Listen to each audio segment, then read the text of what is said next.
This is the case of Beth Thomas, the dangerous 6-year-old little girl who wanted to annihilate her entire family, but ended up growing up to become something entirely unexpected. At the end of this video, I'll also include a 10-minute chilling interview with her. So how did this all start? She was just 6 years old. But when Beth Thomas spoke about wanting to stab her parents and kill her baby brother, the world stood still, her eyes eerily calm, her voice soft yet cold. She described in chilling detail how she'd carry out the attacks not with tantrums, but with intention. This wasn't a horror movie, this was real life. Beth's story shocked the world when the HBO documentary Child of Rage was shown on TV in 1990. But what most people didn't know was that her violent behavior was the tip of a dark and deeply buried iceberg, one that began with unimaginable abuse and ended with a rare recovery that divided professionals and sparked ethical debates that still burn decades later. Beth Thomas was born around the year 1982. Her early life was anything but normal. After her biological mother died when Beth was only a year old, she and her younger brother Jonathan were left in the care of their biological father, a man who turned out to be a sexual predator. The abuse began early, very early. Beth was sexually assaulted repeatedly before she was even old enough to speak in full sentences. There were no protective relatives, no watchful neighbors, just silence, pain, and neglect.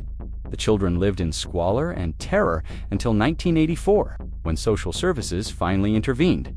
Beth and Jonathan were placed in the foster care system and eventually adopted by Tim and Julie Tennant, a devout Christian couple who hoped to give the children a loving, stable home.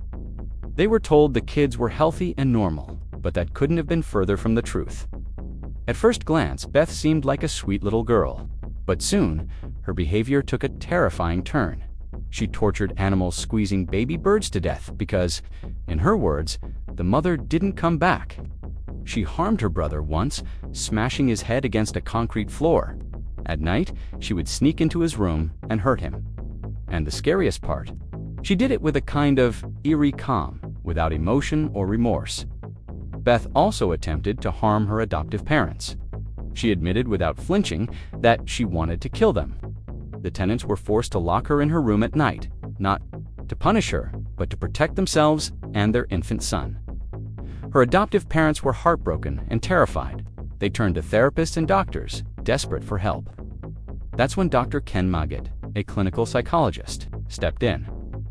Dr. Maggott diagnosed Beth with reactive attachment disorder, RAD, a rare and severe condition caused by prolonged neglect or abuse during a child's early developmental years. Children with RAD often struggle to bond with caregivers. In extreme cases, they can become manipulative, aggressive, and emotionally disconnected, just like Beth. The diagnosis explained everything: her violence, her lack of empathy, her obsession with control. But understanding didn't make it easier. In fact, it opened a new chapter, one of controversial treatment and ethical gray areas. Beth's therapy sessions with Dr. Maggott were filmed for the HBO documentary Child of Rage, which shocked audiences across America. In one scene, Beth calmly describes how she plans to kill her family. In another, she details how she molested her younger brother. The public reaction was visceral. Some saw her as a monster. Others saw her as a victim. But what no one expected was what came next. Beth was removed from the tenants' care and placed with a new guardian, Nancy Thomas, a registered nurse and therapeutic foster parent who specialized in high-risk children. Thomas used controversial attachment therapy techniques, many of which are no longer considered ethical by modern psychiatric standards. Beth was subjected to highly structured routines. She had to ask for permission for everything: food, water, bathroom breaks. She was not allowed to make eye contact unless given permission. At night, her door was locked from the outside. The idea behind the therapy was to strip her of control and force her to depend on her caregiver, rebuilding trust and emotional attachment from the ground up. Many mental health professionals criticized these methods as abusive, but in Beth's case, they seemed to work. Over time, Beth began to change. She learned how to express empathy. She learned boundaries, and for the first time in her life, she began to feel remorse for her actions.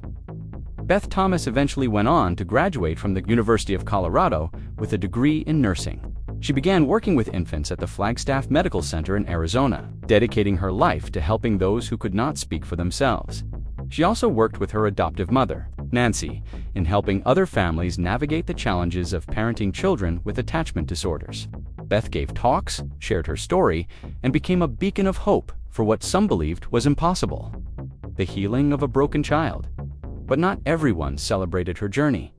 While Beth's story had a hopeful ending, the therapy methods that helped her were surrounded by scandal. In the year 2000, Connell Watkins, the same therapist who used attachment therapy with Beth Buzz, was involved in the horrific death of 10-year-old Candace Newmaker during a rebirthing session. The child suffocated after being wrapped in blankets and held down by adults trying to simulate a womb experience. Watkins was convicted of reckless child abuse, resulting in death, and sentenced to prison. This case cast a dark shadow over attachment therapy and those who supported it. Critics argued that Beth's healing came at the cost of ethical boundaries. Others said her story was exploited by those seeking to promote extreme, control-based parenting methods. Today, most mainstream psychologists recommend evidence-based approaches like trauma-informed care, play therapy, and family counseling. For children with attachment issues, stay tuned for the chilling interview with a 6-year-old Beth Thomas. You, Beth? Uh-huh. Who's afraid of you, Beth? John. Your brother. And what is your brother? Why is your brother afraid of you? Because I hurt him so much.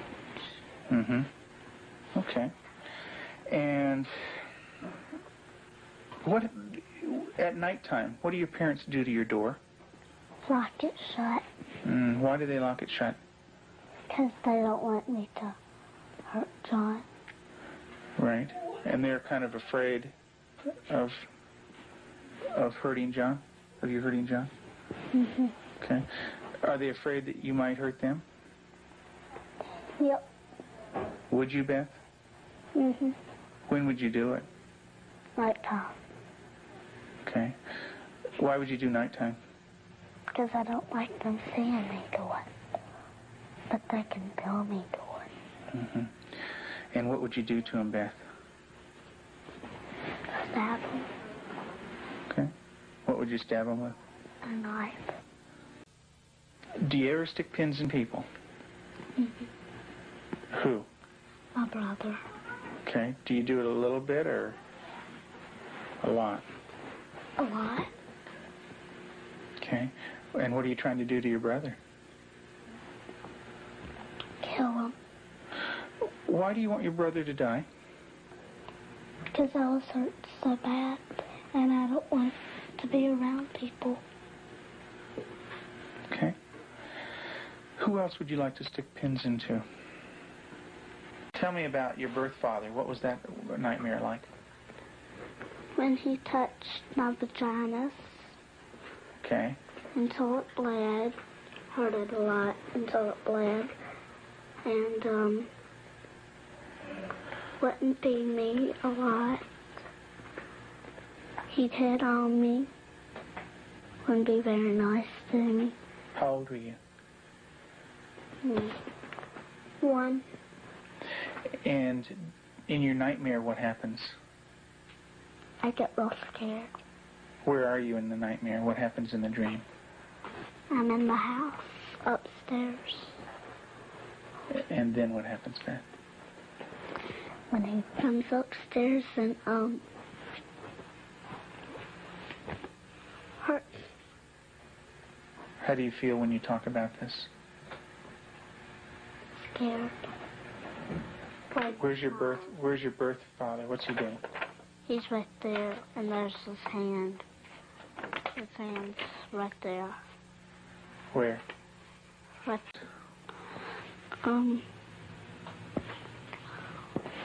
Yeah. Yeah. What is his private parts?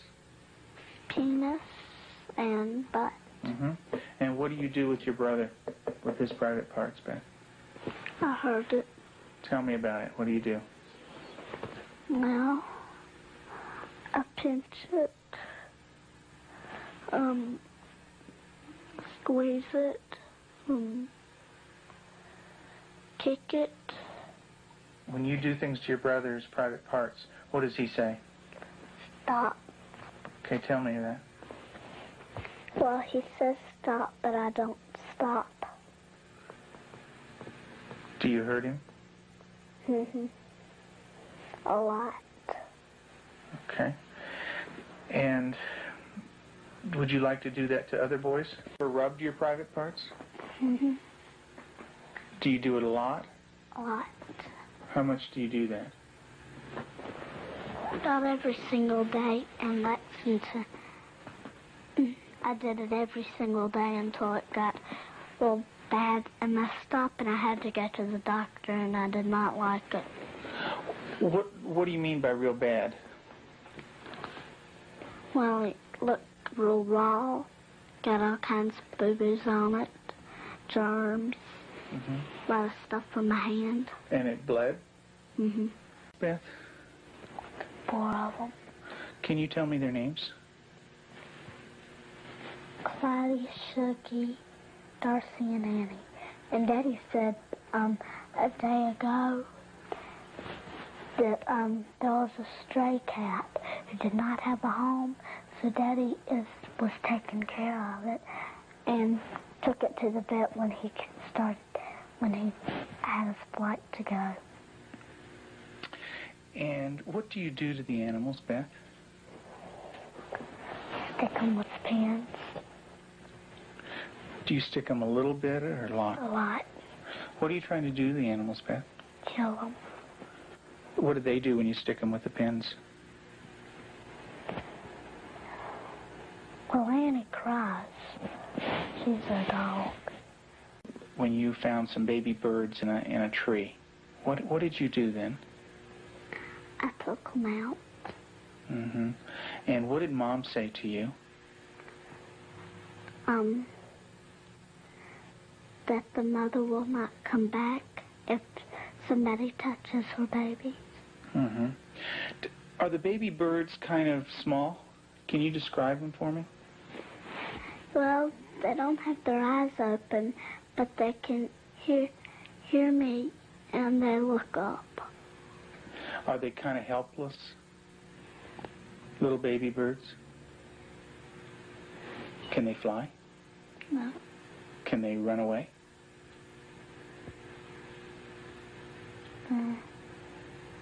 Yes. They can? Are they easy to catch or hard to catch?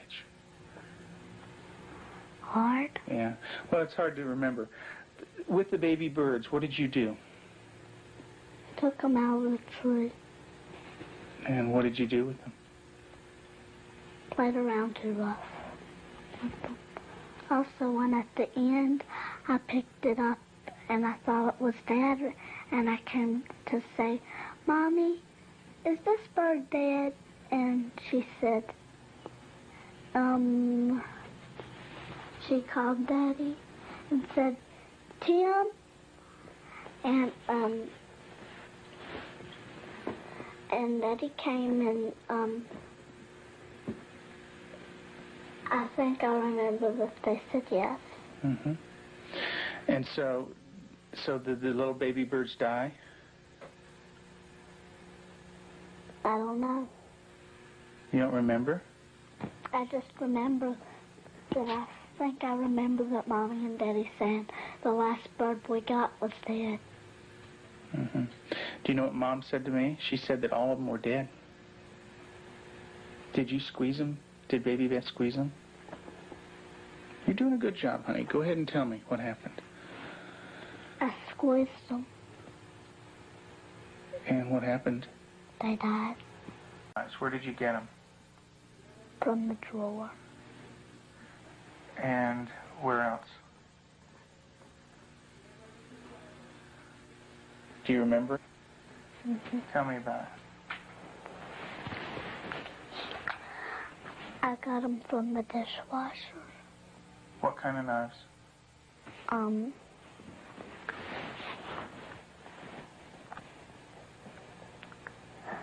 Big sharp ones. And what do you want to do with those knives? Kill John and Mommy with them, and Daddy. And when Mommy asks you about where the knives are, what do you say? I don't know where they are. Did you get real mad at him? Did you hit his head real hard? Tell me about it. How many times did you do it? A lot? What was the floor like? Cement. And what happened to your brother? Tell me about it. His head hurt real bad, but his chin, he had to have stitches in it. Could you stop? Use your words, Beth. No. Okay. What was your brother doing when you were doing this? Playing with the toys. Okay. Was he asking you to stop when you were doing it? What was he saying? He said, Beth, stop. And what did you do? I didn't stop. I just kept on hurting him. What were you thinking when you were doing that? Thinking of killing him. How did you stop?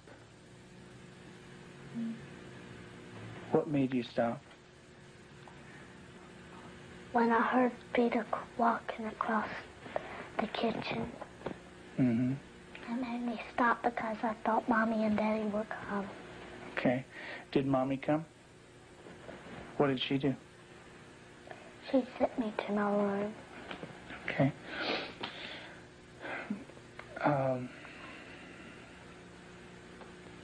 And what if Mom didn't stop you? What would you have done? Kept on doing it. And what about... After evaluating the extent of Beth's psychological problems, Dr. McGidd felt that for the well-being of the family,